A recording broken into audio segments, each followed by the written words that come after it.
last night on Disney Plus, The Punisher, One Last Kill dropped, and we got 44 minutes of so good. Yeah, step into the shadows. We mapped the cosmic Cold War where the Jedi met the Syndicate and analyzed the master plan, the motive, and the wicked grit. From Gotham's gritty alleys to the throne room on Apocalypse, unleashing lore, heavy knowledge from the serpent's verbal exodus. Welcome to the Villainz Lair podcast. Welcome to the Villainz Lair podcast. And welcome everyone inside the Villainz Lair on a new release comic book Wednesday, but also a Punisher reaction Wednesday. So much of that to talk about. But first, Alvin, how are you, brother? What up, Ryan? Happy Hump Day! Yeah, and today man. I'm wearing my New York Knicks jersey, and I will tell you why later on. Yeah. Eagle Eye viewers from last night may understand exactly why Alvin's rocking the Knicks Jalen Brunson jersey. But we want to say before we get going on here, that after 2.5 weeks, thank you so much for everyone that's been watching the show and has watched any amounts of it. If you've given us any likes, to all of our subscribers, we thank you so much. We just want to remind you guys that if you like what you're seeing, subscribe to the channel. We're doing this Monday through Friday, and so many other additional pieces of content you can find on the channel, like reviews for season finales and things we've seen in theaters. So please, it really helps us out. Drop us a like, give us a subscribe if you want more of this exclusive content. And like I said, this show, new episodes on Monday through Friday, weekdays. We're trying to go 5 days a week here. So your support will really, really, really help us achieve that goal. All right, let's get to the stuff that you came here for. Let's get to the stuff that we have got to talk about here. Last night on Disney Plus, The Punisher, One Last Kill dropped, and we got 44 minutes of the most hardcore version of Frank I think we've ever seen. It did not feel like 44 minutes. I Right. am sorry. We talked about this yesterday, and I said that there's no way there's going to be like some type of 20-minute Frank monologue, and I knew we're not going to get that. We had a lot of action.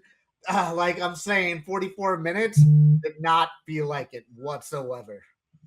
Yeah, I mean, there was like some origin type stuff going on there for a while, obviously calling back, but I didn't think it was like a true retelling of everything. It was more like the trauma had creeped back into his brain, and that's what this entire episode was about, was just him still dealing with all of that trauma, the PTSD of his past life, or his war life, his family, and just a guy still struggling with mental health. Really just the defining theme of last night's thing was his mental health, and the way that they showed that. I mean 5 seconds into it, my wife goes, wow, this is going to be really depressing. And while it was, there still were uplifting moments, but it was called One Last Kill. It should have been called One Day at the Office for me. One last kill. Yeah, right. That was a lot of kills. I think. Yeah, exactly. They may have undersold that a little bit. I think John Bernthal as the Punisher might have killed more people in this one episode than he killed zombies as Shane in The Walking Dead. Oh, easily. Which is crazy because zombies, you can kill a bunch of them. But yeah, I mean, PTSD is full force, man. I think he was going back to his happy places, and for all of that getting taken away from him, not only from like his military days, but obviously his family and his kids, and those were really the happiest moments of his life, and for that to be taken away, and he never ever really felt that ever again. Maybe a glimpse of it, but that's it. I mean, like, look, he wasn't even going back on the season of Daredevil Born Again, season 1, when he was in there, and he was tied up. He didn't have PTSD from that, and that just happened recently. And for him to go back to his the core of his memory where he was really distraught from becoming Punisher, obviously. Wow. I mean, that was really depressing, but at the same time, you you just gotta you can't deal with it. You just keep going back to that trauma. Yeah, I mean, he was, you could see some of his old war buddies, his family, his daughter, seeing her multiple times. We also get our one MCU cameo through these same sort of visions. And you mentioned Daredevil with Karen showing up and him sort of like, asking her over Yeah. and repeatedly, like, are you here? Like, is this you? So many people from his past kept popping up. It was hard for him to distinguish what was real and what was not, and then it ultimately turned out she was just kind of another hallucination and another part of that. Yeah, But that's what man, I was saying with the happy moment. I mean, with Karen, right. that was maybe a glimpse of his life that could have had maybe a little bit of happiness in his livelihood. And that was about it after his family dying. And that was the only thing. Yeah. So, So like things kick off that opening sequence, right? With the army vet and his little small dog, and then it gets taken and like brutally killed by these street thugs who you get to then pay off at the end. yeah. And I don't know about you, but when he gives the hat back, I'm like, there's no way this guy is gonna have a happy ending, right? And we find out ultimately he's the guy in the trailer, in the promo, that gets blasted in the face. Yeah. I was kind of expecting that because he was such an a-hole. Right. I mean, he was literally about to take a bat to the back of that old couple, and yeah, there was like, oh no, Frank's not gonna let these dudes walk around. He's not. Matt Murdock, Daredevil, he would have let this guy walk, or he would have like taken him into to jail or something. Not Frank. Yeah. Matt Murdock doesn't kill anyone. He just cripples the hell out of them. But that, I mean, you didn't need John Wick for that. You just needed the Punisher Yeah. to avenge that dog's death. Holy crap. I mean, from the start, we were talking about that it's definitely going to be TVMA, and they were blatant with putting that up right off the bat when Punisher started. And as Yeah. soon as I saw that, you knew a lot of violence was going to happen in this Mhm. show. And thinking about 44 minutes, first off, John Bernthal, man, give that man an Emmy nomination for the first 10 minutes of that show. Yeah. Holy Holy crap. moly.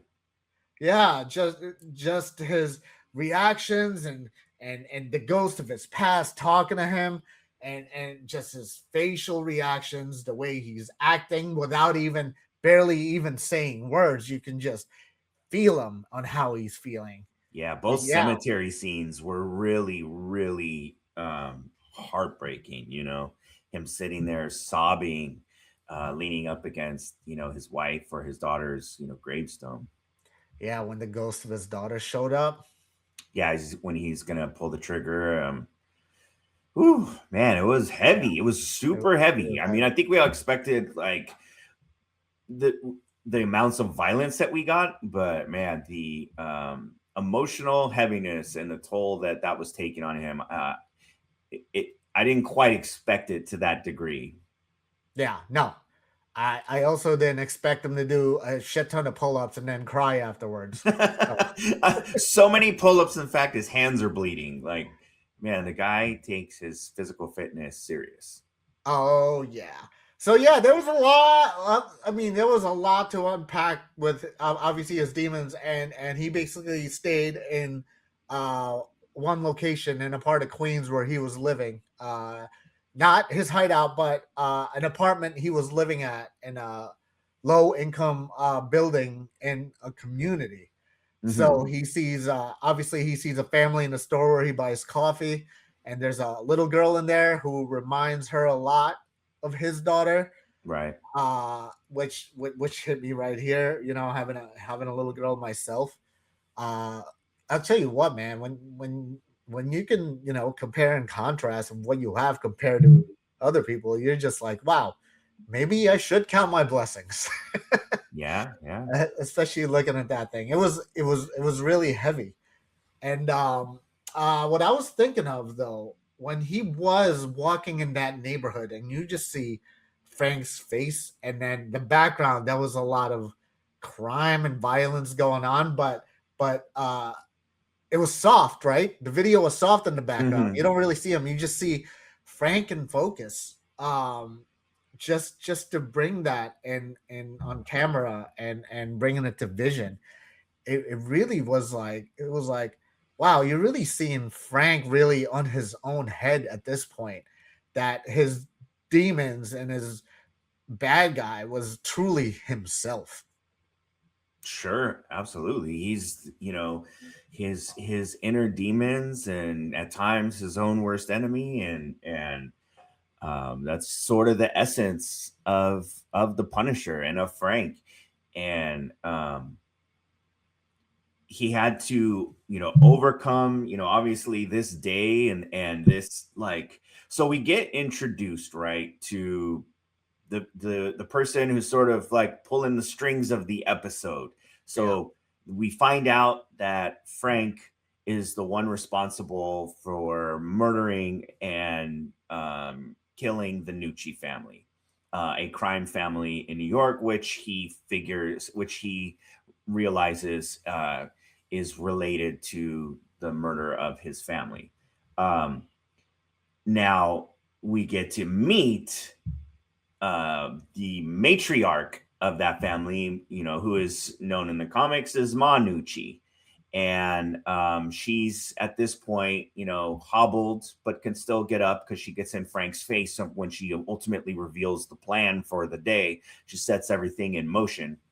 And just Judith Light, who I will always remember for Who's the Boss as a little kid, her being the lovable mom on that show, but she had to be, this gnarly crime boss in this. And if you recall to the comics, she is a character who is really hard to look at, quadruple amputee and no hair, but this gnarly face, and she's always been a kind of a thorn in Frank's side and leading this charge to kill him. And so we get that. And I feel like that this moment that he survives this day, it feels like is setting the table for a season of Punisher in the future. Yeah, I mean, key word here is vengeance, right? Vengeance has always been a Punisher thing, whether it's Frank Castle trying to avenge his family, or now the villains in the Punisher show is trying to avenge their family. So right now we're getting like a back and forth action, and as soon as she spit on Frank's face, you can kind of see Frank's reaction, and he knows the thing of losing the family in a brutal kind of murder. So I think in the back of his head, he knew exactly what that felt like, and he felt kind of bad, just because he just knows that feeling. But for this to be the tone of the whole show, oh, this is going to be really interesting. I mean, she brought all the thugs and criminals in this one area where she knew where Frank was staying. And to get back on Warren's jersey, that little boy was wearing this Jalen Brunson jersey throughout the whole show. And that was Frank's neighbor, who had a apartment right next to him. And just to remind me of that is all the criminals and thugs are running around all over that area, burning things, really getting that kid scared who's wearing this jersey. So, I mean, and then, as you know, violence ensues. So, yeah, it was it was a lot. It was very reminiscent of Judge Dredd or something like that, where just John Wick, these things where just everyone in the city's kind of turned on the hero, and he's got to fight through all this. We talked about a second ago that this sets up a potential Frank Castle season, a season of Punisher. The other things we thought we were going to get teased were maybe where he ends up in Spider-Man Brand New Day. And were you a little disappointed, or were you confident that you weren't really going to get any tease or setup or lead in into Spider-Man? Well, I'm confident that I was not in this episode, at least. We knew we were going to get back to why Frank is who he is now. And if you look in the beginning of the episode, in the first scene, all his targets have been accomplished. He has a whole map of the targets, he wanted to avenge. I kind of had a feeling that we weren't going to go back to that yet, but also at the same time, Queens. Peter Parker lives in Queens. Queens, in hindsight, is not like the biggest place in the world. Yeah, sure, it's kind of like spread out a bit. There's different parts of sections of Queens, but Queens as a whole, if Punisher is in a certain part of Queens, Spider-Man can swing around all over the place from different boroughs of New York. He would know what would be going on when all the criminals and thugs were sent in that one location. Peter Parker, where the hell are you? It's one of the biggest problems for a writer, or producers, as knowing that your universe is, while it's so massive, it's also so small. And so yeah exactly, like where's Spidey right now?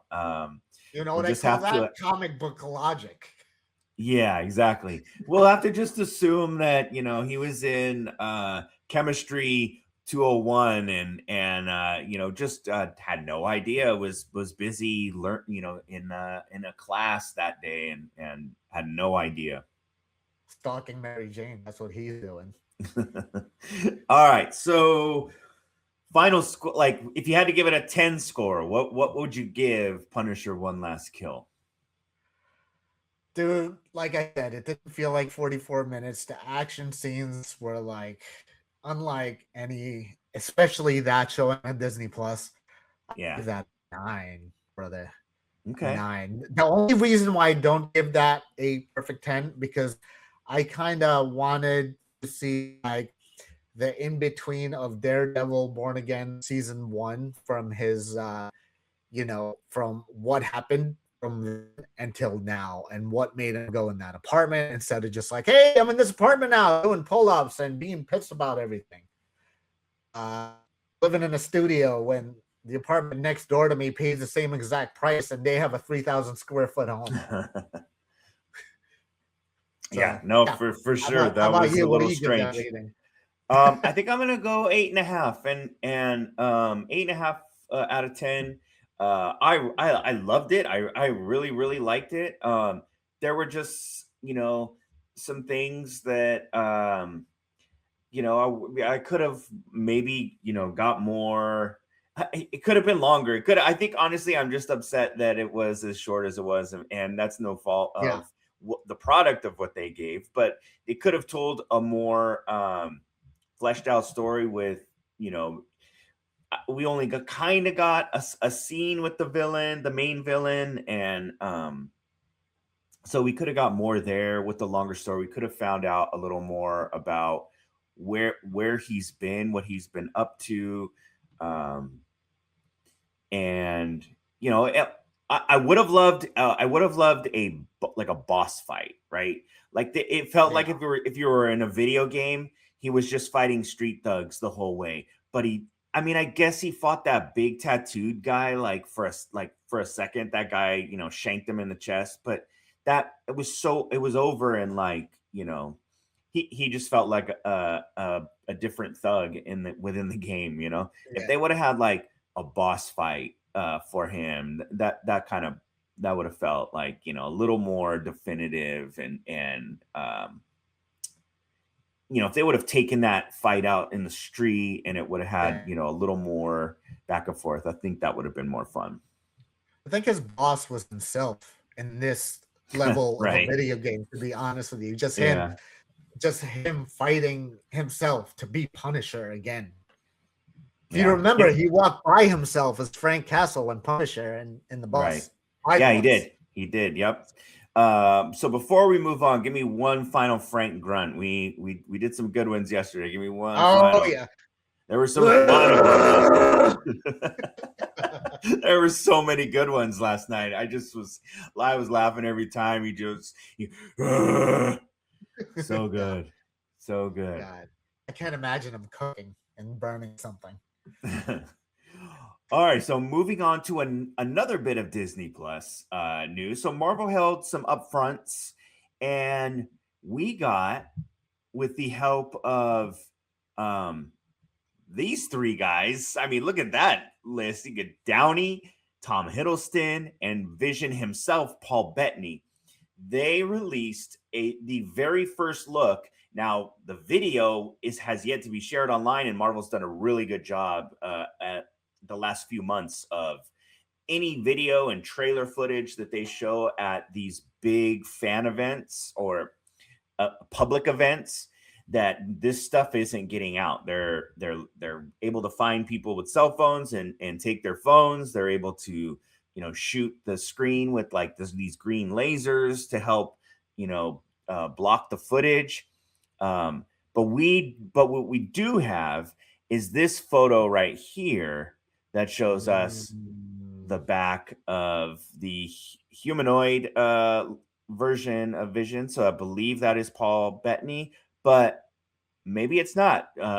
Ultron is confirmed to appear, and we are going to get James Spader, a human-looking version of Ultron. So maybe we're seeing Ultron here, and we don't know it. So I'm not sure who we're looking at here because there's no context within any video.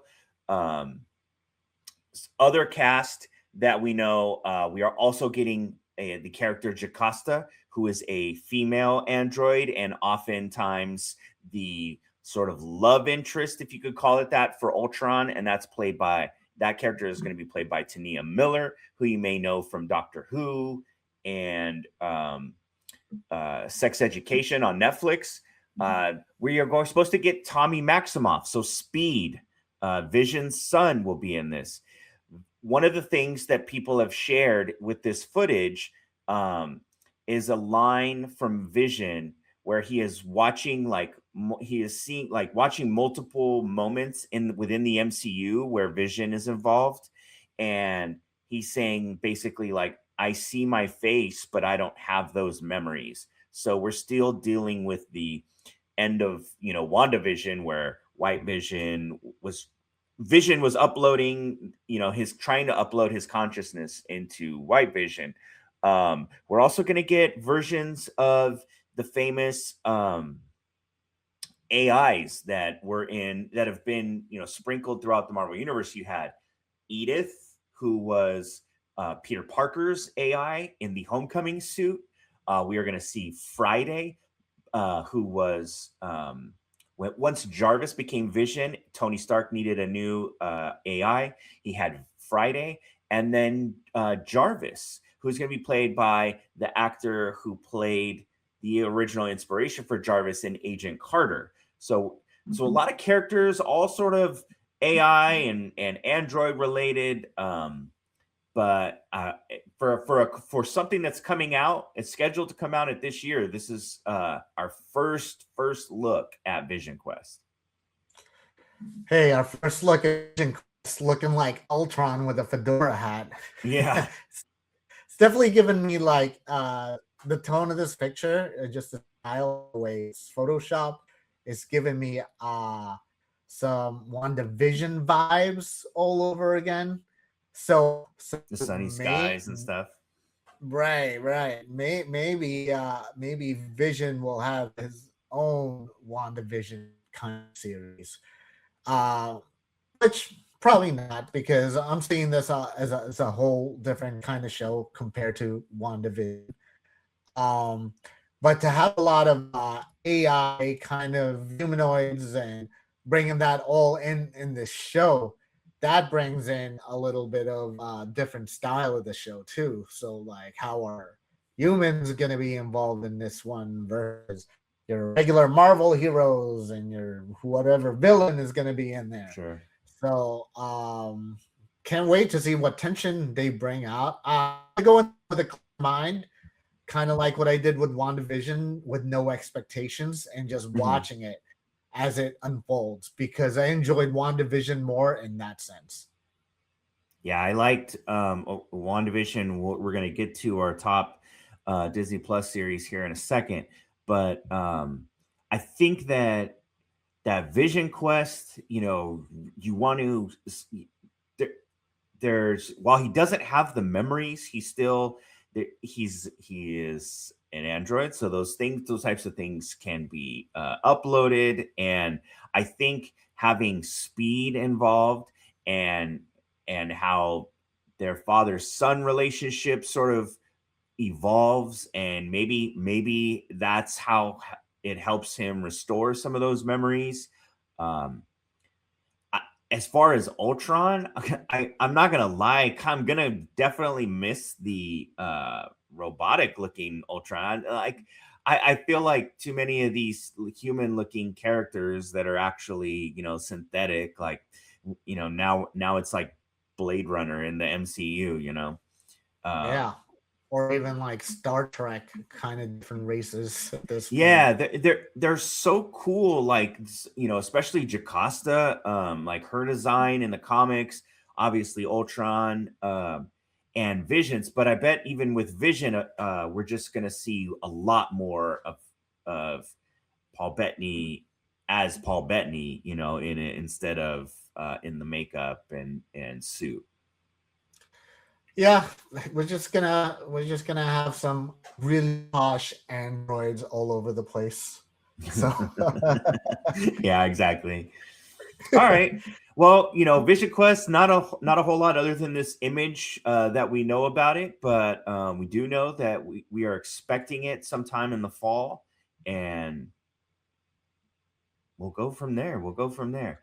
All right. yeah, and I So and I also expect him maybe not to be in Doomsday, but we shall see. yeah, I would say we'll probably get him in Secret Wars, but yeah, I don't think we're getting him in Doomsday. Although Alan Cummings did say there are some secret unannounced Avengers, so you never know. You never know. They're definitely saving some surprises for us. And before we get going here, any final thoughts or any other stories we may have missed that you want to talk about? Uh we're gonna talk about some social media engagement once again, because that seems to be, I love it when geeks really have arguments online. Hmm. I like to read it. I like to see who ends up being right, and I like to see whose theories are totally off. So, my guy, I'm gonna switch gears right now and bring you to the DC world, Okay. and the possibility of a Snyderverse revival. You know why? Because earlier in the month, Zack Snyder posted a photo with a Justice League cinematographer. I think his name was Larry Fong, in the backlot of Paramount. And with the Paramount and Warner Brothers merger still in the works, fans are getting hopeful that the Snyderverse can make a comeback, especially when there were reports of Henry Cavill and Ben Affleck saying they would reprise their roles as Superman and Batman given the opportunity. So that's a lot of buzz, man. That's a lot of buzz, and I I hope it's probably going to be a nothing burger, but like, for fans to be hopeful again that Snyderverse can make a comeback is crazy. Yeah. I it's just this thing that it's this idea, and that people will hold on to, because it's so polarizing. You either love it or you hate it. And the Yeah. people that love it are so passionate about it that he's it's so easy for him to troll people and just kind of like troll the studios and like Hey, look, it's the reason we got the Snyder cut of the Justice League eventually is because he was able to fan enough flames from this rabid fan base to get, you know, um, that movie redone and finished in his vision, and so yeah, he uh, would those actors come back to play those characters if they're honestly saying they would. I think people would be really excited about that. Yeah. I think there were still some stories to tell. Snyder's not the best storyteller in the world, but what he did have was um, a pretty cohesive vision for the overall story. And I think what we really missed out by that getting cut short is getting our version of, you know, Infinity War and Endgame with Darkseid and the DC Justice League. Like I Yeah. said, it's going to probably be a nothing burger at this point. Yeah, most likely. All Unfortunately. right, everyone, that's going to wrap up this Wednesday edition of the Villainz Lair. I hope you guys have enjoyed it. If you're with us through all of this, we appreciate all the comments and the shares and likes and subscribers. If you haven't done that, subscribe, man. We want you to stay with us. We want you to get all the alerts and rock with us the entire way. So for Alvin, I'm Ryan. This has been the Villainz Lair on a Wednesday, and we will see you in the next one.